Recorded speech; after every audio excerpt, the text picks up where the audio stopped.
Assalamualaikum warahmatullahi wabarakatuh. Yang saya takdimi pengasuh dan ketua Yayasan Pendidikan Zainul Hasan Genggong, Kiai Haji Muhammad Hasan Mutawakil Allah SHMM. Yang saya hormati Rektor Universitas Islam Zainul Hasan Genggong, Bapak Dr. Abdul Aziz BAMAG. Yang saya hormati Bapak atau Ibu dosen sidang penguji seminar proposal. Yang saya hormati dosen pembimbing 1 Bapak Hadiat Agus Susila MEI. Yang saya hormati dosen pembimbing 2 Ibu Nurhayati MM. Yang saya hormati kedua orang tua Bapak Muhammad Guntur dan Ibu Sumarmi. Perkenalkan, nama saya Isneni Septiasaroh, Prodi Ekonomi Syariah, Fakultas Ekonomi dan Bisnis Islam. Langsung saja, saya di sini akan mempresentasikan seminar proposal saya yang berjudul Strategi Pedagang Ikan dalam Meningkatkan Minat Beli Konsumen di Pasar Ikan Mayangan Probolinggo. Pasar Ikan Mayangan Probolinggo merupakan salah satu pusat perdagangan ikan terbesar yang ada di daerah Probolinggo. Pasar ini menjadi tempat utama transaksi antara para nelayan, pedagang, serta konsumen. Namun, dalam beberapa tahun terakhir, para pedagang ikan menghadapi tantangan dalam menarik minat beli konsumen akibat kondisi pasar yang kurang nyaman, seperti bau amis, lingkungan yang semrawut, dan ramainya pengunjung. Selain itu, perubahan perilaku konsumen yang kini lebih menyukai belanja praktis melalui supermarket atau layanan online semakin memperparah kondisi tersebut. Fenomena ini menarik untuk diteliti lebih lanjut, mengingat keberhasilan para pedagang dalam menarik minat beli konsumen tidak hanya berdampak pada usaha mereka, tetapi juga pada ekonomi lokal yang ada di daerah Probolinggo. Oleh karena itu, penelitian ini akan mengkaji strategi pedagang ikan dalam meningkatkan minat beli konsumen di pasar ikan Mayangan Probolinggo dengan memfokuskan pada strategi yang digunakan para pedagang serta faktor pendukung dan penghambatnya. Nah, berdasarkan latar belakang permasalahan yang telah saya jelaskan tadi, maka dapat dirumuskan bahwa permasalahan dalam penelitian ini yaitu yang pertama, apa saja strategi yang diterapkan oleh pedagang di pasar ikan Mayangan untuk meningkatkan minat beli konsumen? Dan yang kedua, faktor-faktor apa saja yang mempengaruhi keputusan pembelian konsumen di pasar ikan Mayangan Probolinggo? Dan yang terakhir, apa saja kendala yang dihadapi para pedagang dalam menerapkan strategi pemasaran di pasar ikan Mayangan Probolinggo?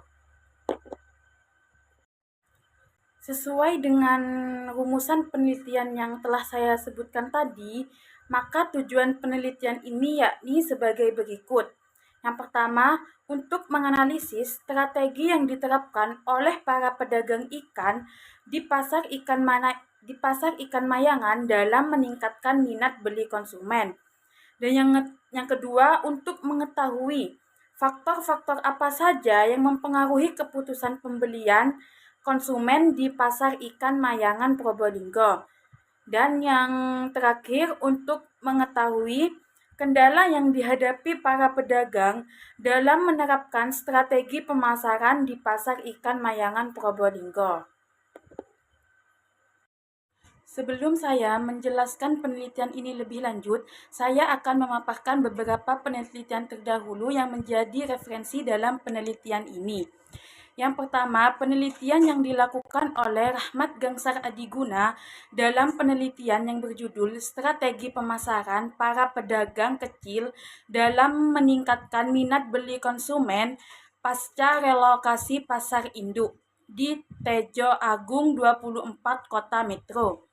Dan yang kedua, penelitian yang dilakukan oleh Auliana Aprianisa dalam penelitian yang berjudul Analisis Inovasi Pedagang Ikan Dusun Tembora dalam Meningkatkan Minat Beli Konsumen di Desa Apitaik, Kecamatan Pringgabaya, Kabupaten Lombok Timur.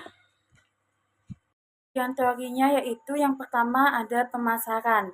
Pemasaran adalah serangkaian aktivitas di mana pelaku bisnis memperkenalkan produknya kepada konsumen dengan tujuan agar mereka menerima dan tertarik pada produk tersebut melalui berbagai ide dan konsep yang ditawarkan. Dan yang kedua ada strategi pemasaran. Menurut Kotler, strategi pemasaran adalah pola yang dibikin atau yang digunakan untuk mencapai tujuan pemasaran suatu perusahaan. Ini mencakup serangkaian langkah-langkah bisnis yang dirancang untuk menarik perhatian konsumen dan memastikan mereka mengenal serta membeli produk yang ditawarkan. Dan yang ketiga ada minat beli. Minat beli dapat diartikan sebagai gambaran mental konsumen yang mencerminkan rencana untuk membeli produk dengan merek tertentu. Dan yang keempat ada faktor yang mempengaruhi keputusan pembelian. Faktor-faktor yang mempengaruhi minat beli konsumen terbagi menjadi dua kategori. Yang pertama, faktor internal, dan yang kedua, faktor eksternal. Faktor internal ini meliputi kondisi ekonomi, gaya hidup, konsep diri, yang semuanya itu dipengaruhi oleh keadaan pribadi seseorang, seperti pendapatan, pola pengeluaran, dan pandangan terhadap diri sendiri. Sementara itu, faktor eksternal sedangkan faktor eksternal mencakup harga, kualitas produk, kebudayaan, dan faktor sosial yang berhubungan dengan pengaruh lingkungan seperti budaya, subbudaya, kelompok referensi, dan status sosial.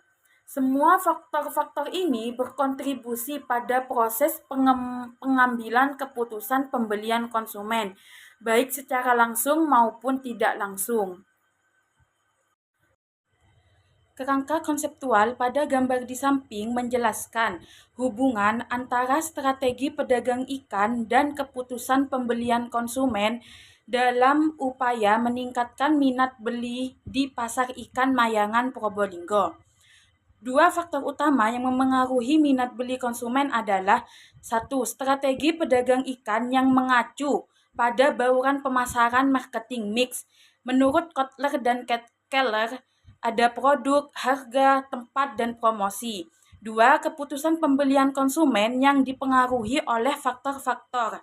Menurut Nasution ada beberapa faktor budaya, sosial, harga, kualitas produk. Kedua aspek tersebut bersama-sama berkontribusi dalam meningkatkan minat beli konsumen di pasar tersebut. Yang terakhir ada metodologi penelitian.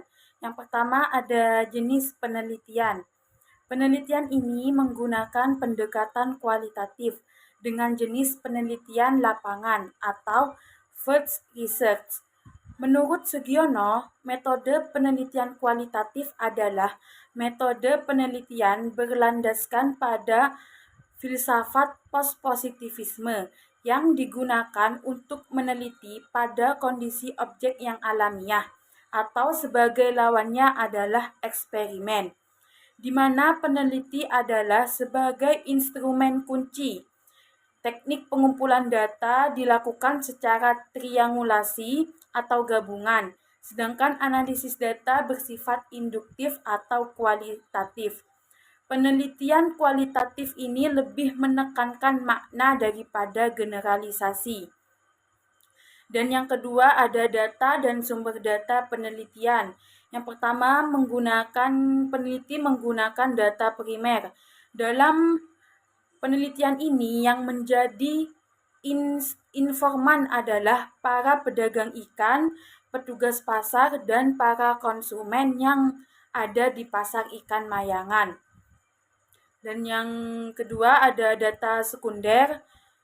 Data sekunder dalam penelitian ini diperoleh dengan cara melakukan inventarisasi terhadap buku literatur, dokumen, artikel, dan data penunjang skripsi lainnya. Dan yang ketiga ada teknik pengumpulan data. Yang pertama ada observasi, dan yang kedua ada wawancara, dan yang ketiga ada dokumentasi. Dan yang terakhir ada pengecekan keabsahan data. Dalam penelitian kualitatif, pengecekan keabsahan temuan ini teknik yang dipakai oleh peneliti adalah teknik triangulasi. Yang baiklah, mungkin hanya ini yang bisa saya sampaikan pada presentasi hari ini. Kurang dan lebihnya saya mohon maaf sebesar-besarnya. Assalamualaikum warahmatullahi wabarakatuh.